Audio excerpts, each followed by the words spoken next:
Frontline troops killed 21 terrorists, 386 rescued from Sambisa forest. EFCC calls for collaborative efforts in tackling terrorism financing. Nigerians lament economic policies as inflation hardship bite harder. And away from Nigeria, 3 dead as Democratic Republic of Congo military averts attempted coup. Very good evening and welcome to the News Hour on Trust TV. I'm Sagir Ibrahim. We'll begin tonight's bulletin with security. Brigadier General Abubakar Haruna, the Acting General Officer commanding 7th Division and Commander Sector 1 of the Nigerian Army, paid a morale-boosting visit to the troops fighting Boko Haram in Sambisa forest. He commended them for their recent success in killing 21 Boko Haram terrorists, destroying their camps and rescuing 386 civilians.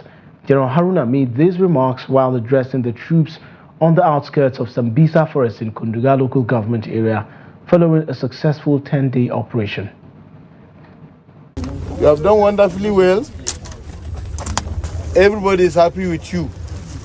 They called me from Gambia to tell me they saw what we did. That's Gambia, our troops in Gambia. The Chief of Army Staff is highly pleased with your performance. Gentlemen, you have done your bit. You have sacrificed yourselves to ensure that peace or normalcy returns to Maiduguri. This is a wonderful outing, and we are really happy. We had to sacrifice whatever it is to come, so that you know that we are with you always. And operatives of the mobile police team recently deployed to Kuriga in Chikun local government area of Kaduna State by the Inspector General of Police, Kadiak Betokun, have killed 2 bandits in the area. The Kaduna Commissioner for Internal Security and Home Affairs, Samuel Aruan, disclosed in a statement that the police operatives responded to distress calls on Friday about an attack on farmers at the outskirts of Kuriga village. Upon arrival, the security forces engaged the bandits in a fierce firefight, resulting in the neutralization of 2 criminals. The police recovered 2 AK-47 rifles and 17 rounds of ammunition from the scene. Receiving the report, the governor of the state, Senator Obasani, commended the Kaduna State Commissioner of Police, Ali Dabigi, and his officers and men for their swift response and successful intervention. The governor urged the personnel and other security forces in the area to sustain their efforts to pursue and dislodge the criminal elements. Similarly, the Taraba State Police Command of the Vigilante Group of Nigeria has successfully rescued 3 kidnapped victims. The command's VPRO, Suleiman Aliyu, disclosed this in a statement released to newsmen in Jalingo. The victims were rescued when the Special Tactical Squad of the VGN invaded the kidnappers' camps at Kachala Mountain in the low local government area of the state following a tip-off. The rescued victims are Alhaji Dankau, 60, Haruna Shagari, 13, and Alhaji Isa, 67. Haruna Shagari has been reunited with his family. During the operation, the command arrested 2 suspected kidnappers, Saleh Manu and Manu Siddiqui, who confessed to the crime without torture. In a video clip, Saleh Manu specifically stated that they own 5 AK-47 rifles for operations and listed other gang members who are currently on the run. The VGN commander, Munir Bello Abubakar, who is the Northeast VGN Zonal Deputy Commander of Administration, revealed that they had destroyed the kidnappers' camps at Kachala Mountain on May 12, 2024. Additionally, an informant named Murtala Santi, who lives in Minda along the Kona Low Road, was also arrested by members of the VGN. And Operation Safe Haven, a multi-security task force dedicated to maintaining peace in Plateau and parts of Bauchi and Kaduna states, has organized a peace summit for farmers and herders in Sanga local government area of Kaduna state. The summit aims to facilitate a smooth farming season as agricultural activities commence. Trust TV's Ado Musa completes the report. Sanga local government area in Kaduna State has been a hotspot of conflict between farmers and herders, leading to death, displacement, and the destruction of farmlands. As part of effort to ensure peace during this year's farming season, Major General Abdul Salam Abubakar, commander of Operation Safe Haven, organized a peace summit through the Fort Worth operational base in Sanga. The summit theme, Peaceful Coexistence Towards a Successful Farming Season, aimed to foster harmony between the warring parties. Understand the myriads of challenges that we face during the farming season, including farm destruction, attacks on our livestock with reprisals which sometimes degenerate into vicious circle of violence. This seminar is therefore organized to address these challenges towards ensuring a heat-free farming season this year. Guest speakers Provost Kaduna State College of Education, Ibrahim Sodangi, and Chief Imam Council of Ulamas, Kabir Usman, call for ethno-religious tolerance between farmers and herders. The land of Southern Kaduna is really blessed. God has actually blessed us with a judicious supply of rainfall. We have very good soils. We have rivers around us. We have forest area where we can do a lot of plantations, all sorts of plantations. And our ginger in Southern Kaduna is the best in the whole world. But you see that we are not benefiting from all these blessings that God has given us because there's no peace. There has been this persistent, conflict between farmers and herdsmen. Because of this lack of peace, we are not getting the maximum benefit derivable from this agriculture that we should really impact. So today's seminar afforded me the opportunity to reiterate on the essence of peace, the importance of peace, since we are very religious people in Southern Kaduna and in Nigeria generally. So the take home here is we should learn to forgive. There must be forgiveness, there must be fear of God, there must be truthfulness, there must be accountability, and there must be sensitization. Let it be ongoing. Let's continue to talk. Let's continue to dialogue. The Quran says we should go for dialogue. The Bible says, Isaiah chapter 1 verse 18, come and let us reason together. Quran chapter 42 verse 38 talks about dialogue. So my take home or my advice to all Nigerians, especially the people of Gwantu, is let us respect one another. Some participants also spoke on the importance of peace for sustainable food production in the area. This summit will be of great help to the Sanga people entirely, and I feel it will be of help to farmers in Sanga local government because this is the season of farming, and I believe that this program will help in bringing peace and unity within the community, and farmers will build farms without having any. For the purpose of inviting the GOC from Plateau, it's just a request. And for the recent of this, the problem that happened in one of the villages in Ambe, with the problem of this Fulani and herdsmen. So the purpose of doing all these things is to make sure that they sensitize these people to. In addition to the peace summit, a military outpost was commissioned at a notorious intersection frequently used by kidnappers and bandits to further beef up security in the area. Stakeholders at the event believe that regular peace summits of this kind would ensure peaceful coexistence between farmers and herders in the Sanga general area. Ado Musa, Trust TV News, Jos. And a 35-year-old health worker, Umar Muhammad, was reportedly stabbed to death by hoodlums in the Gbeganu area of Minna, the Niger state capital. Sources revealed that the deceased, a staff member of a private clinic in Minna, was returning home after attending to a patient when he encountered hoodlums engaged in a fight around 10 p.m. on Saturday. The altercation, which broke out at a wedding reception in the Gbeganu area, resulted in additional injuries to some attendees. Residents reported that the activities of hoodlums have been increasingly disruptive, disturbing the peace in Minna. Areas frequently experiencing clashes include Pakungu, Meitumbi, Fadikpe, Gbeganu, Soje, Ogumosho, Ungwandaji, Limawa, Barkinsale, and Kwangila.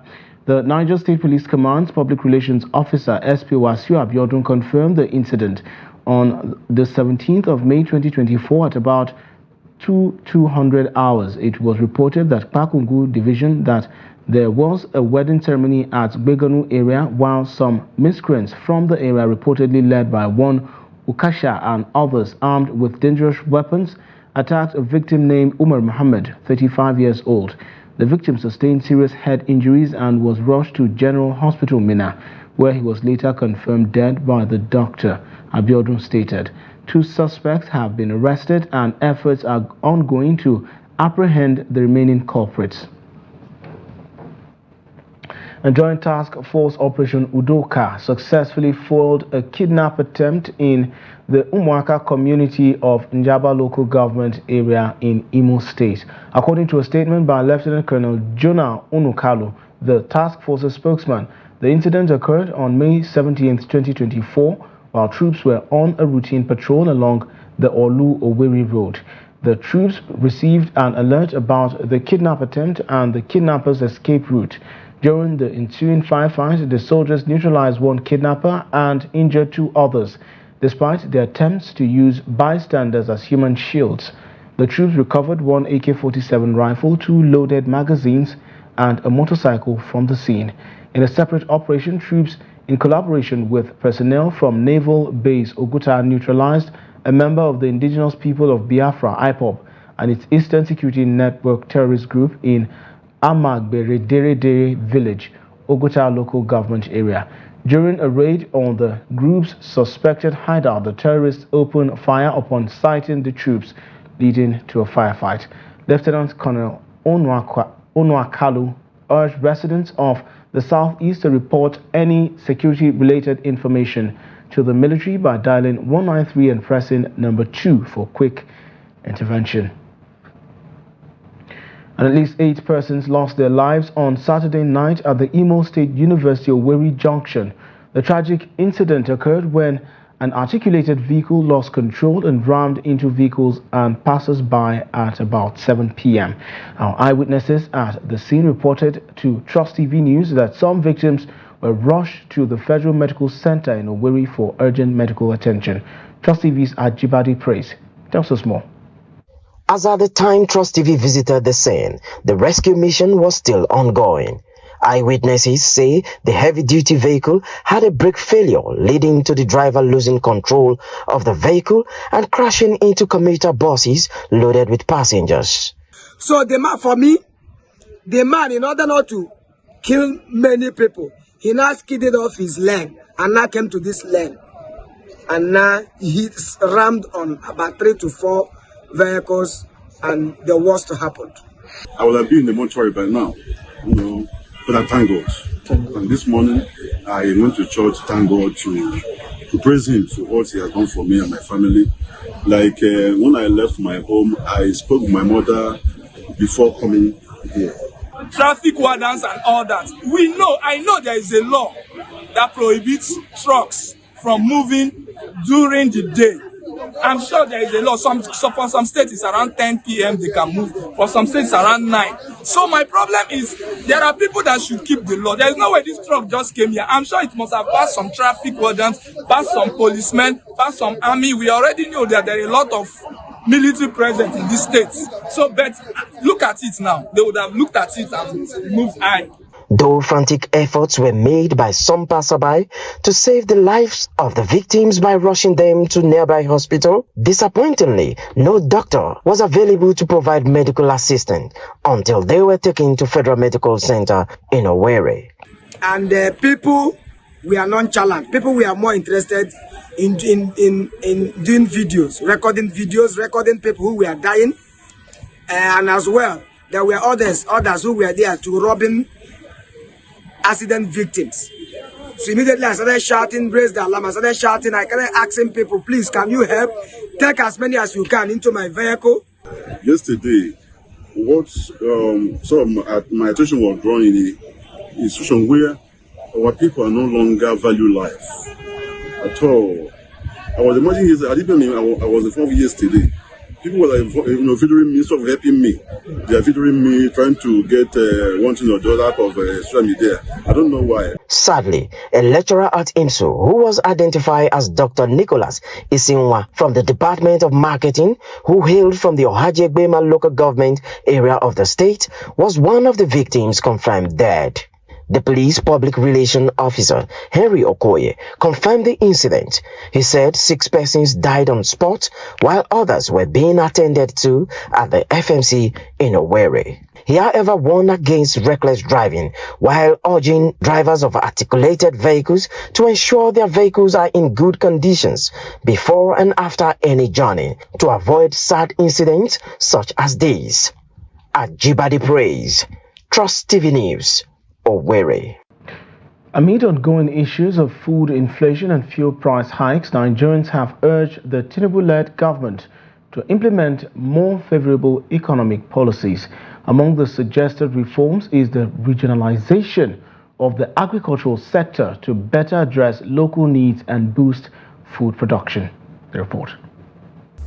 As food inflation and fuel price hikes continue to plague the country, a cross-section of Nigerians in the Ibadan metropolis today expressed their frustration over poor governance, with the blame for food insecurity, fuel hoarding, and currency devaluation. A recently repatriated United Kingdom-based Nigerian remarked that the country will continue to lose its talented individuals to other nations, including neighboring African countries like Ghana and Benin Republic, as well as the United Kingdom, among others. The problem of hardship in Nigeria is caused by government, because we don't have stable policy.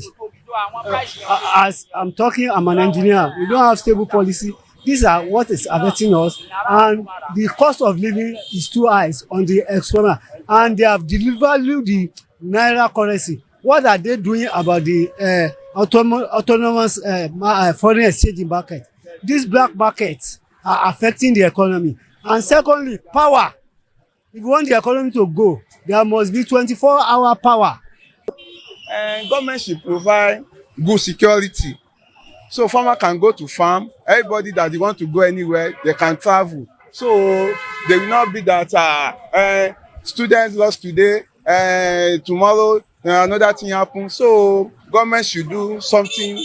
Those that are trying to sabotage the effort of the government should be called to order. There are those that don't allow the farmers to go to the market. Once they are apprehended, they should be brought to book. That is it.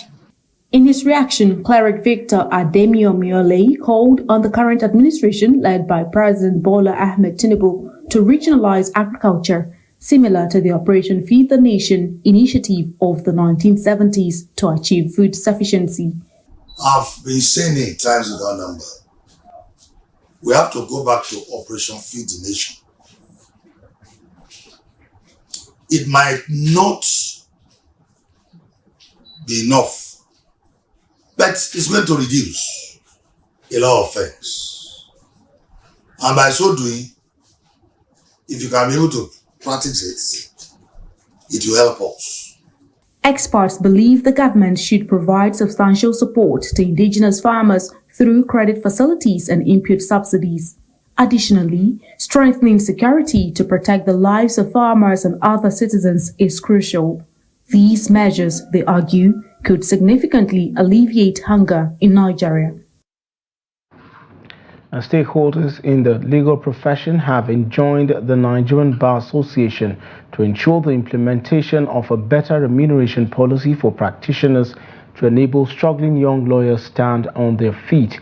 This follows the biting economic situation in the country, which has negatively impacted all sectors, including the legal profession. Victoria Tokolo has more in this report.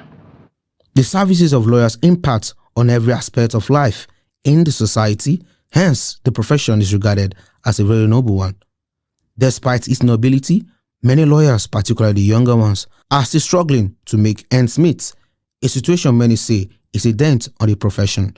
To address this seeming anomaly, legal professionals in Lagos are urging the Nigerian Bar Association to expedite action on the implementation of the remuneration policy for lawyers, which was approved on paper in 2023.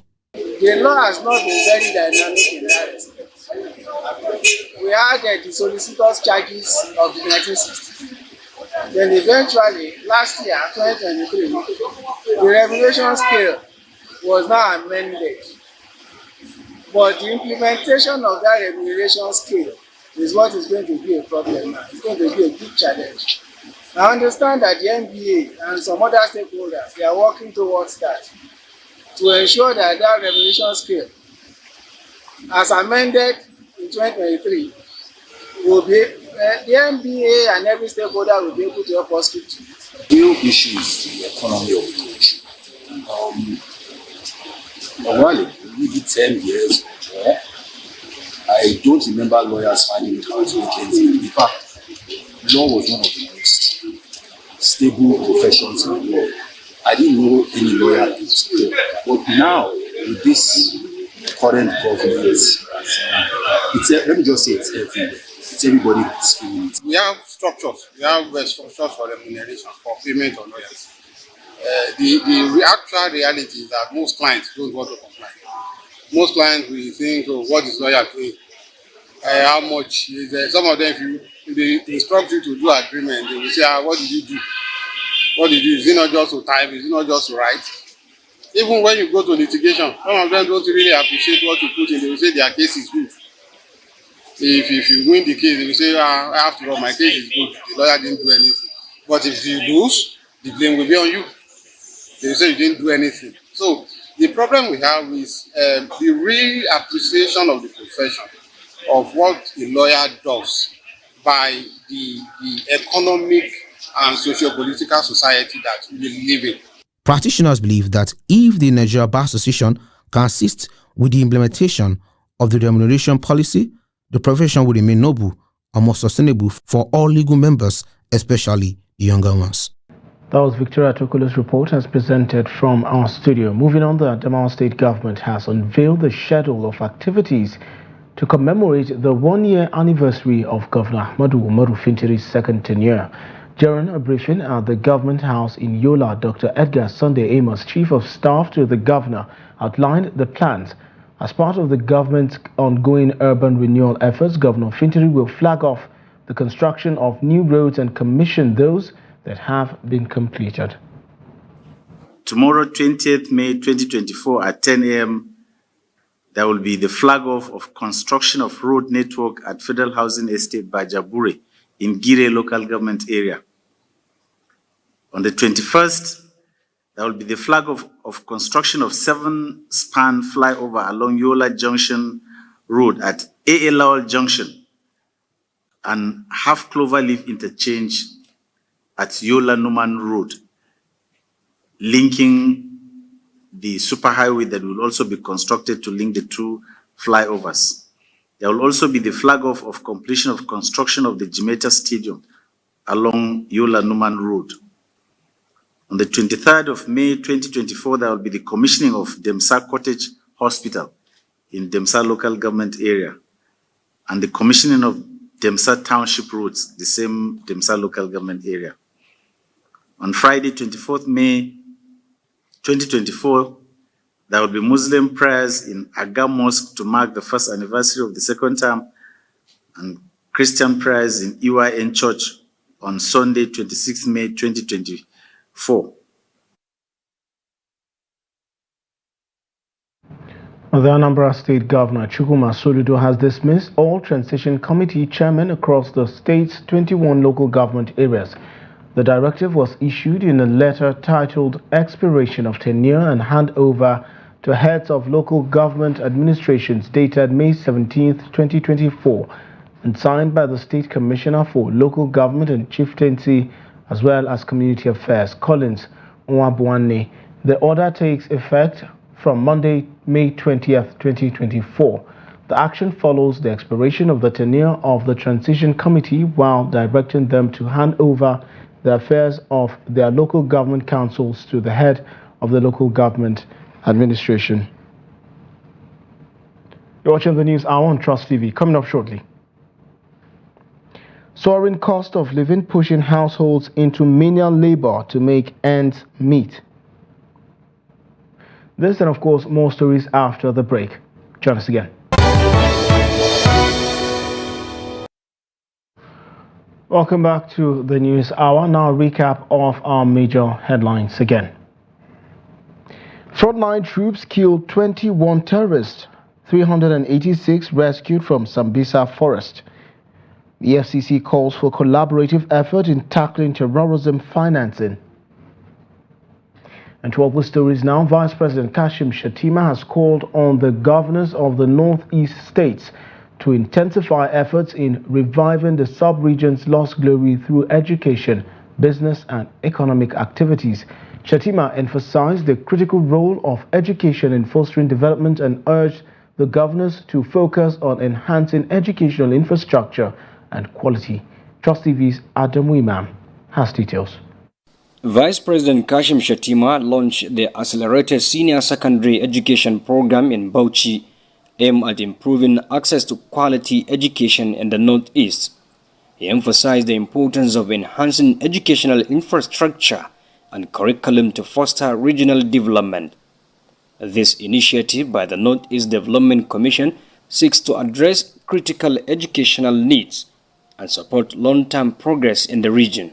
Your Excellencies, distinguished ladies and gentlemen, through ASEP we aim to tackle the dysfunction at this critical level of education by transforming key educational outcomes across three major result areas. First, we aim to ensure that admissions to tertiary institutions are more accessible. As Alexander Pope said, drink deep or touch not the Western spring. There is no one as dangerous as a half-educated person. We have to embrace education for the good of our society, to uplift our society. All 6 Northeast governors and educational stakeholders attended the launch of the Accelerated Senior Secondary Education Program ASEP. Borno State Governor Babagana Umara Zulum, chairman of the Northeast Governors Forum, spoke on their behalf.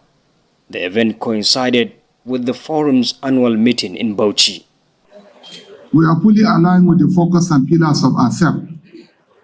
For the Northeast, we urgently need to raise the head count and quality of our graduates. We need to upgrade the quality of our teachers using technology and other available resources. And we need to equip our youth with 21st century skills and fit them for the realities of our times. Our development policies and programs are also aimed to drive these objectives, and we are delighted to embrace ASEP as a program designed to further our development in these areas. Bauchi State Governor Senator Bala Mohammed emphasized his administration efforts to enhance education standard across the state. Vice President Kashim Shettima commended the NEDC for ASEP and assured continued federal support for educational initiatives nationwide. Secondary school students showcased educational technology during the event, highlighting efforts to accelerate access to quality education in the Northeast. Adam Imam, Trust TV News, Bauchi. Residents of Kano State in northwest Nigeria are currently struggling due to a severe lack of water supply, particularly in rural areas. This crisis has forced many children to abandon their education as they must travel long distances to fetch drinking water for their families. Take a look. Chalawa is a community in Kumbotso local government area of Kano State. Apart from the community's proximity to the metropolitan city of Kano, the 75,000 liters daily capacity treatment plant is located in the community and is called Chalawa Water Treatment Plant because the plant used the river Chalawa from where both communities' animals and residents now drink water. According to residents, over the years, Chalawa community used to have steady supply of water with many reservoirs and water pumps all scattered around the community. There are also water boreholes, many of which are no longer working, largely due to government negligence. We have problem of water here more than you can think, and we have lots of children going to school. But unfortunately, all our boreholes, were not even built by the government, but by individual philanthropists. Therefore, our children had to go to the river to fetch water, and in fact, many of them have stopped going to school. Malam Shehu Al-Hassan, the ward head of Chalawa Chikingari, say at the moment, his people are in a very difficult situation, as many things have stopped due to the lack of this basic necessity of life, and that most of his people now relied on River Chalawa. I can tell you that in my ward alone, there are 17 boreholes. But as of today, only 3 are working. One in my house, one in Imam's house, and the other one at our school. And even these ones that are working can only pump water when there is electricity supply. We visited River Chalawa at a time when classes were in session in both primary and secondary schools, and met a number of school-age children fetching water, while others were washing school uniform. I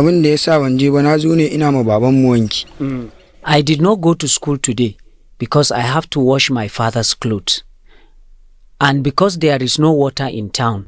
The managing director of the Kano State Water Board, Engineer Garba Ahmad, said recently there is an outcry of non-availability of water within Kano metropolitan area, but it does not affect the people outside the metropolis. He said the greater Kano area has about 5 treatment plants supplying water under Greater Kano, and that all are working except the Tambrawa water plant, which the government is working to revive. Because of the public outcry and serious concern of government on the issue of water supply in the Greater Kano area, just recently the government set up a special task force considering all people of high caliber in the water sector who are experienced, who have worked for many decades and have retired, to come together with the management of the water board to rescue the situation immediately. Meanwhile, despite this commitment by the state government, the people of Chalawa village are still suffering to access water, even as they wait for government to provide permanent solution for their water problem. Their children at both primary and secondary schools have continued to skip schools in order to fetch water for their family. Idris Jubrin, Trust TV News, Kano. Still staying with Kano, where Aisha Isia, a 48-year-old mother of 5, has ventured into the water vending business in Sauna area of Nasarawa local government in Kano amidst economic hardship. Aisha's story highlights the resilience of individuals in the face of the current economic adversity. Rahima Dokaji has more. Aisha Isia joins the crowd of water vendors at the public tap.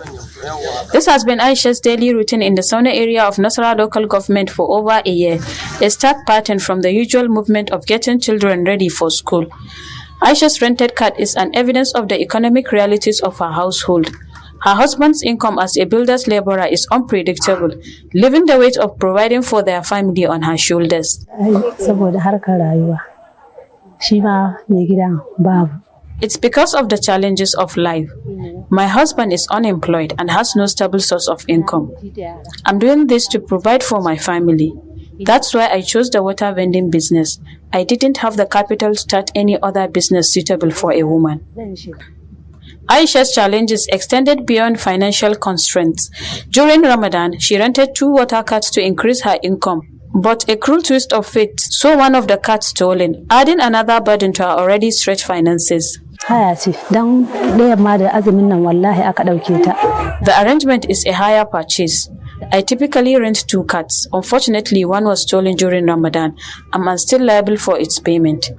Initially, the rent was 1,800, but they've now increased it to 2,000 naira. Aisha's struggles resonate with many Nigerian women, but her tenacity has become an inspiration as more women in the Sauna area have embraced water vending, following her example.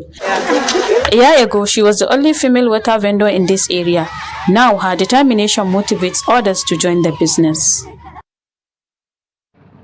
The chairman of the Economic and Financial Crimes Commission, the EFCC, Olanipe Olukoyede, has called on Nigerians and members of the society to collaborate with the authorities to nip in the bud the rising insecurity in the country, exacerbated by the activities of actors who fund terrorism and other criminal enterprises. Take a look.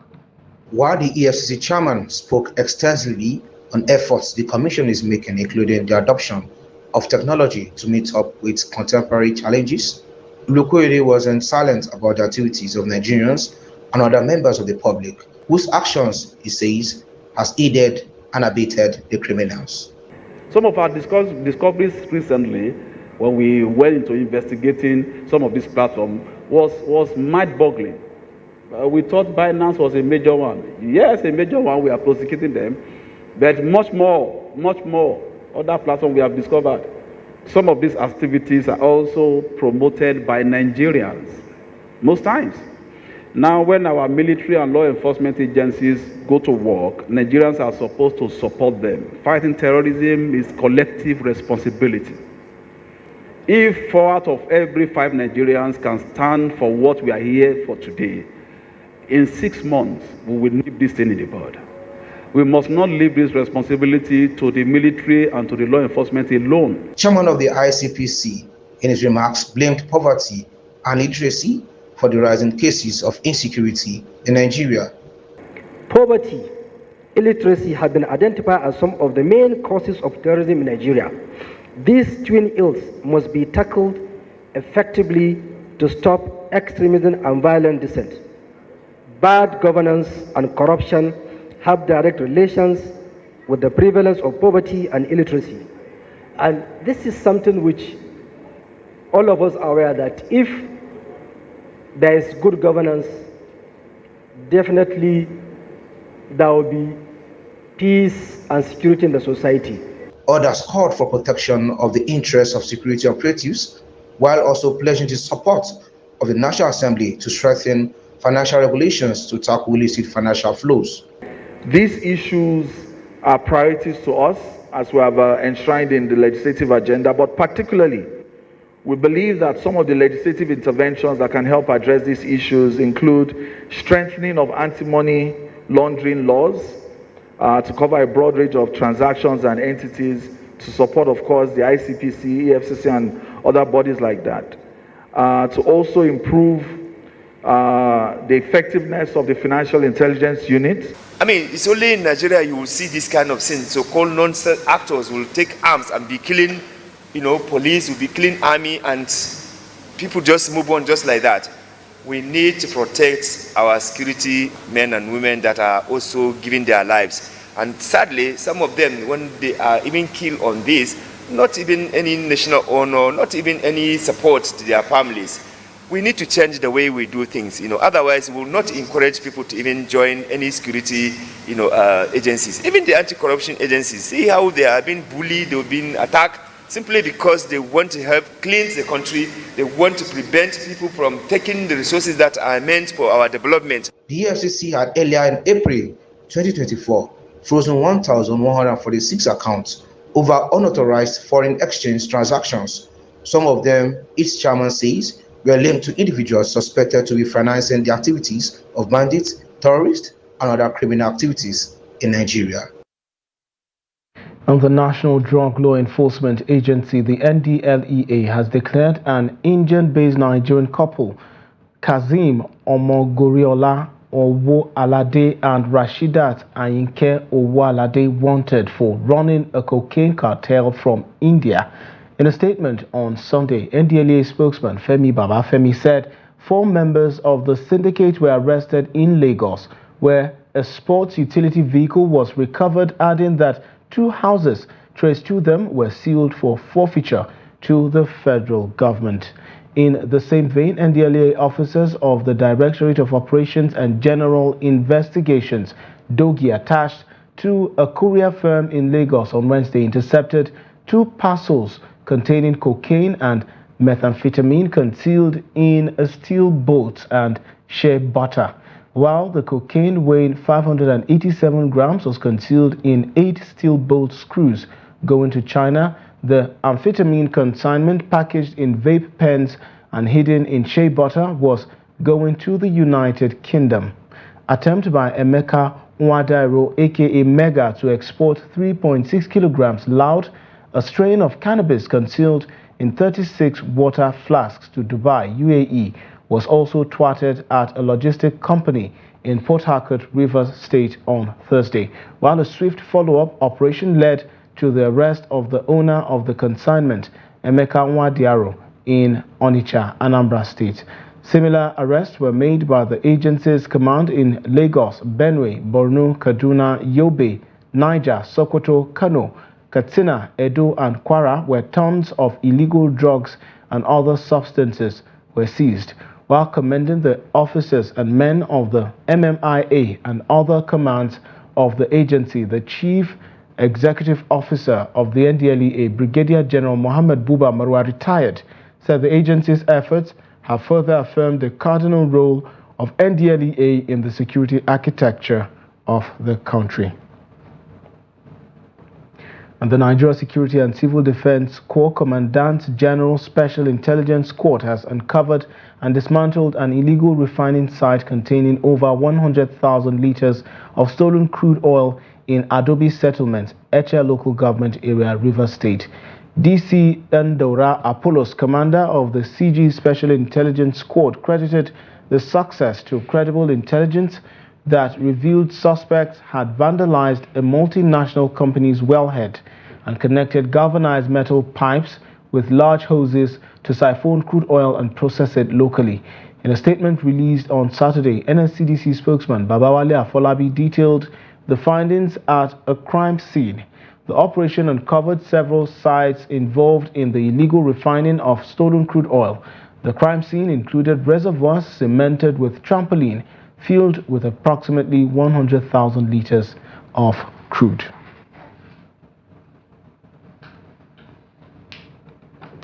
You're watching the News Hour on Trust TV. More news after the break.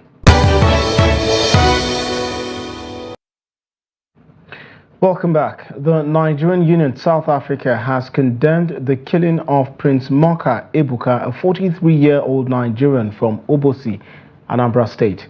The incident occurred on the morning of Friday, May 17, 2024, in Daniel School, Northern Cape, South Africa.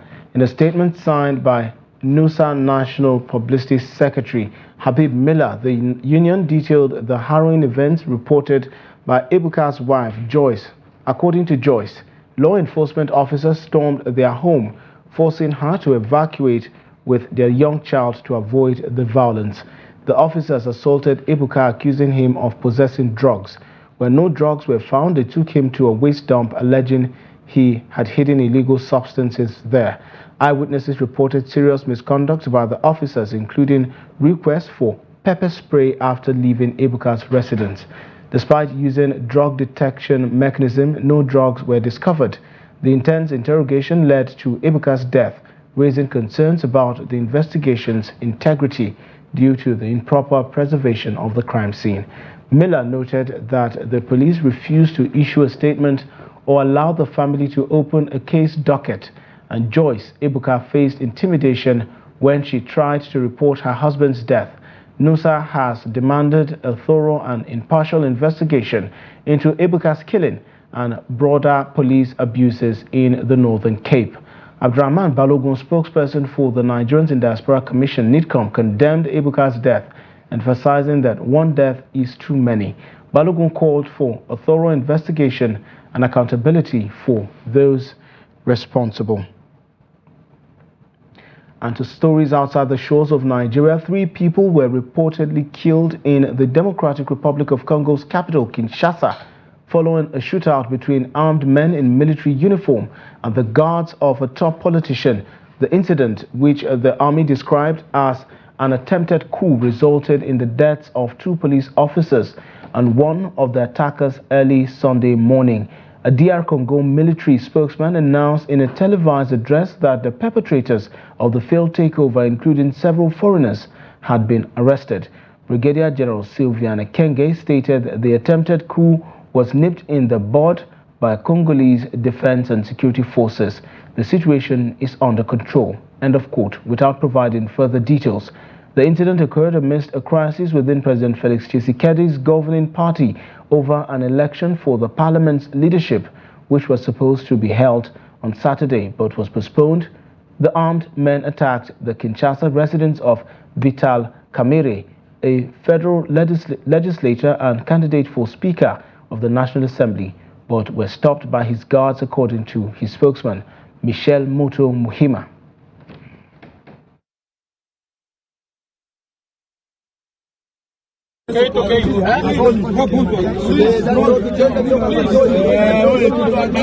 Oye! Zahir, oye!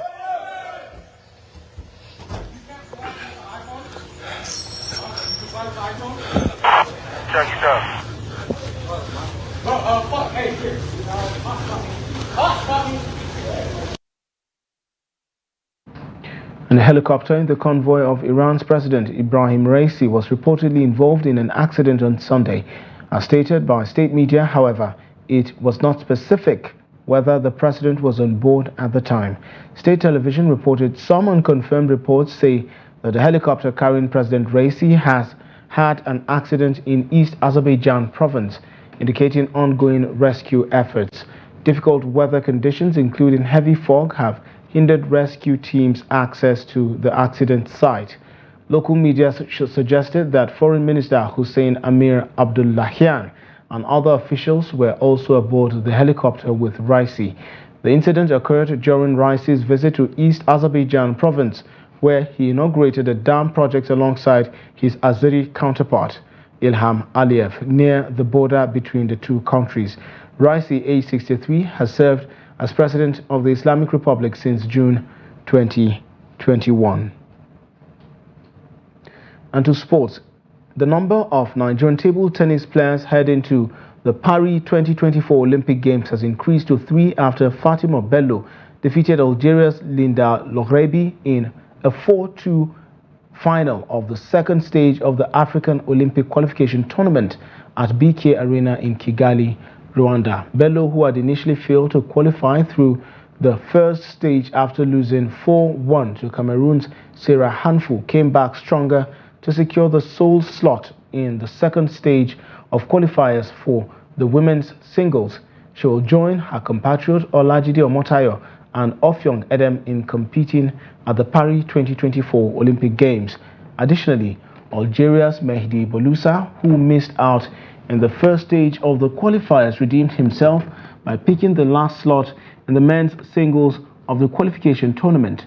The players qualified from the Kigali qualifiers include Nigeria's Bello Omotayo and Edem. Cameroon's Sarah Hanfu also secured her ticket to her third Olympics, while Fabio Rakoto Arimanana became the first Madagascan table tennis player to qualify for the Olympic Games after securing the second slot in the first stage of the qualifiers. Mehdi Bouloussa of Algeria secured the final slot in the men's singles.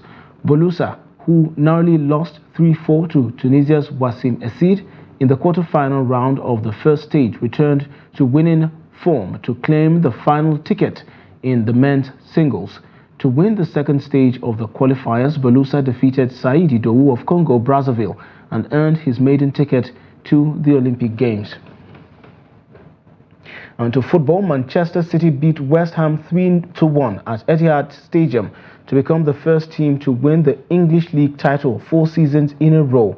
City needed a win to be sure of holding off Arsenal, who started the final day 2 points behind with a better goal difference.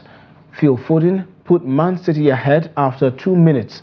He added another before the break, while Mohamed Kudus pulled one back for West Ham. Midfielder Rodri restored the home side's 2-goal lead. The win completed a run of 19 wins and 4 draws. City have now won 6 out of the past 7 Premier League titles. They joined Huddersfield, Arsenal, Liverpool and Manchester United in winning the top flight 3 years in a row. Guardiola's team have achieved what no other side has managed since the English League was formed in 1888, 136 years ago. On May 25th, they will aim to become the first side to complete the domestic double in successive seasons when they face Manchester United in the FA Cup final at Wembley. And that wraps up the news hour on Trust TV. Do well to follow us across all of our social platforms and catch our live stream on YouTube for more news, programs and documentaries. Thanks for watching. I'm Sakir Ibrahim. Good night.